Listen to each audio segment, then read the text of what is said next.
Before we begin, remember, the smallest act of kindness can change your entire destiny.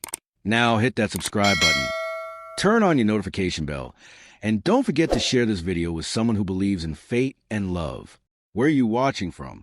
Drop your location in the comments. We love seeing how far our stories go. A young black mechanic, broken by life, stops to help a woman stranded on a dangerous highway, not knowing she's a millionaire, not knowing she's about to change his life.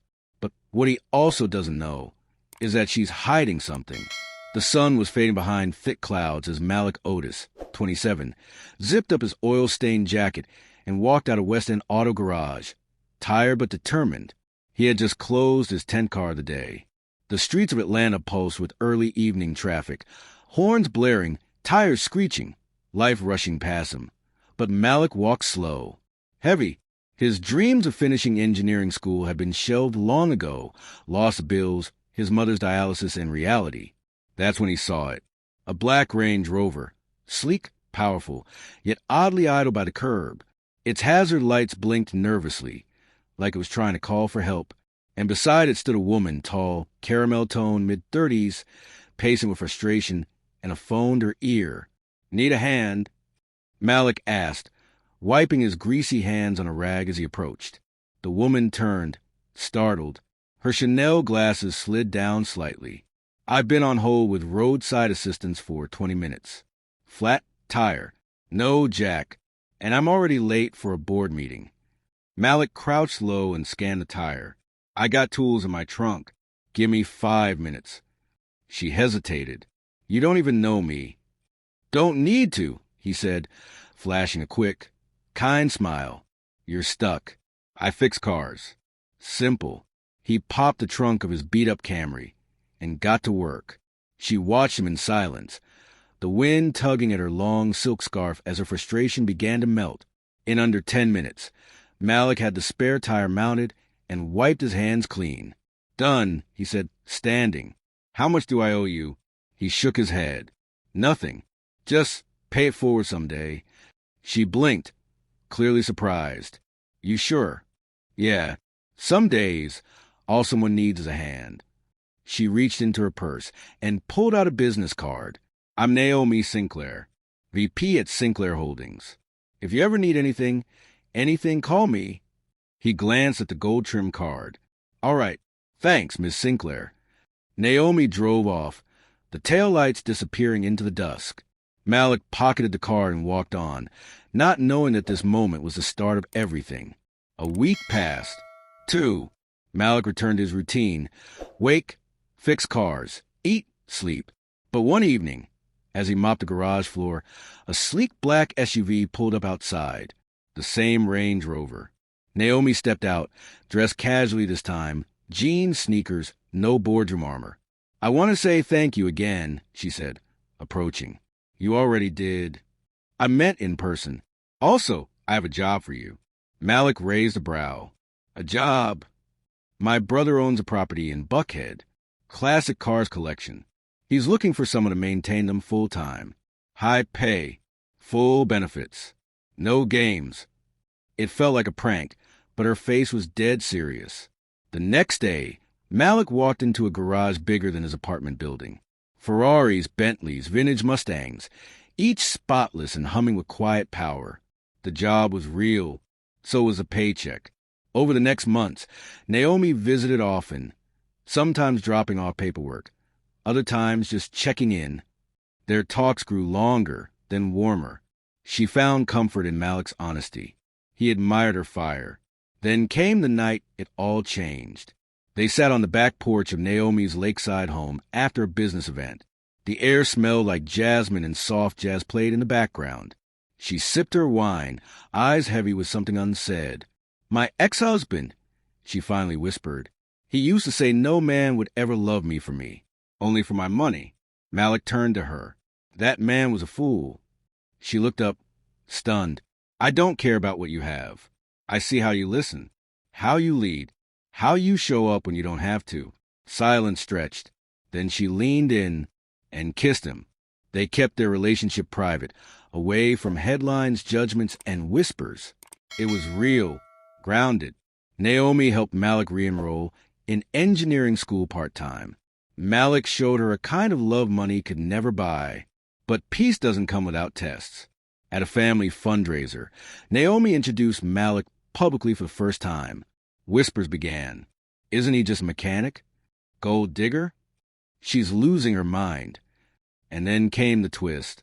Naomi's brother, Victor, confronted Malik in private. I know your type, he sneered. Came from nothing. Want everything. You think you'll marry her, inherit the empire? I don't want her empire, Malik replied calmly. Just her heart. Victor chuckled bitterly. Everyone wants something. Malik walked away. But the encounter stuck. Later that week, Malik made a decision. He packed his bag and left a note on Naomi's kitchen counter. I love you enough to walk away. If this love is real, it'll survive anything, even distance. Naomi was crushed. She looked for him for weeks, but he had vanished. Months passed. Then one day, during a scholarship awards event hosted by Sinclair Foundation, Naomi gasped when the keynote speaker stepped on stage. It was Malik, the fallout from now mechanical engineering graduate, entrepreneur, news, and founder of a mentorship program for young men from broken homes. Grounds flights. I didn't disappear to prove anything. I denied boarding, he said during his speech. But while the media obsessed over Raymond Thompson's power move, so I could return not as a shadow in life, but as an equal in a different storm. Naomi stood, one that had nothing to do with planes, and everything later that night, they wanted to be behind the curtain. It was 3 weeks later, and this time the media frenzy had died that day. But the twins' lives had not returned to normal. They watched. Security society saw two worlds. Classmates stared, not because of riches, whisper when not because of desperation. You're the girls who shut down JFK, right? And genuine love. One boy. This story reminds us: Amina, real love doesn't care about class. Yeah. And next week we're launching satellites. What would you have done if Amara wasn't smiling? Would you walk away like proud of what their dad did? Sure. But they hadn't asked to become a symbol. One afternoon, their father sat them down in the home library. A quiet room with leather chairs and the scent of old ambition. I've been offered a chance to speak at the National Aviation Ethics Summit, Raymond said. They want me to talk about what happened. That's great, Dad. Amara said, you should go. I want you both to come with me, he added, and speak. Silence. Amina blinked. Us. You were the ones who lived it, Raymond said. The world needs to hear your voices. But Amara shook her head. We're not activists. We just wanted to see KJ. We didn't ask for all this attention. Raymond paused and stood. Sometimes you don't ask to be the message. You just live in a way that makes people listen. He left them with that. That night, Amara couldn't sleep. She scrolled for the live stream video that had changed everything. Watched her own face on the screen as she spoke those calm, clear words at Gate 14. But now, reading the comments, something clicked. This happened to my son last year. My daughter was profiled too. They said she looked suspicious. I never thought about this until now. Thank you. Amara realized it wasn't just about them anymore. The summit arrived, held in D.C. It gathered the top minds in aviation, government, ethics, and civil rights. The audience was packed. Lights, cameras. The press lined every aisle. Raymond gave a speech, measured, powerful, full of purpose. But then he introduced his daughters. At first, the room murmured. Teenagers? What could they possibly say? But when Amara stepped forward, holding the microphone with trembling fingers, the noise fell silent. I'm not here to shame an airline, she began, her voice small but steady. I'm here because I was made to feel small for no reason but my skin. And I know now that I wasn't the first. I won't be the last. But maybe I can be part of the change. Then Amina took the mic. She didn't hold back. You ever been told to move aside like your presence is a threat? You ever been made invisible in broad daylight? People say, it's just a mistake. But for us, it's a pattern. And we're done being quiet. The room exploded in applause. But the story wasn't over yet. The twist, after the summit, as the family prepared to return home, a woman approached them in the lobby. Early 50s, blonde, sharp suit.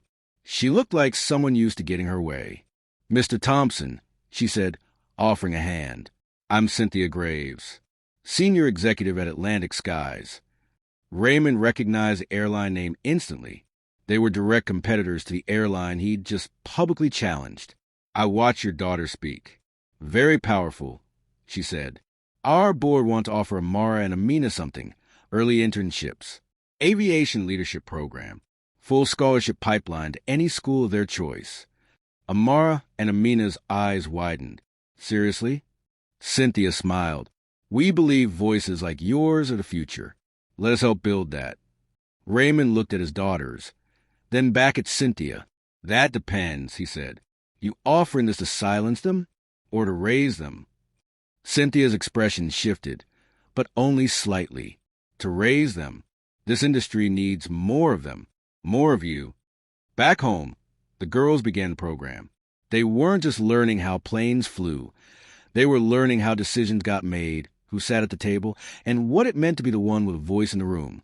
Amina dove into aeronautics. Amara leaned into ethics and law. They didn't just join the industry that once excluded them. They started reshaping it. They were no longer passengers. They were building the runway. Sometimes, injustice grounds your plans. But if you hold your voice, hold your power, you'll learn that what was meant to keep you out can become the very door you walk through. What would you do if someone tried to silence your worth?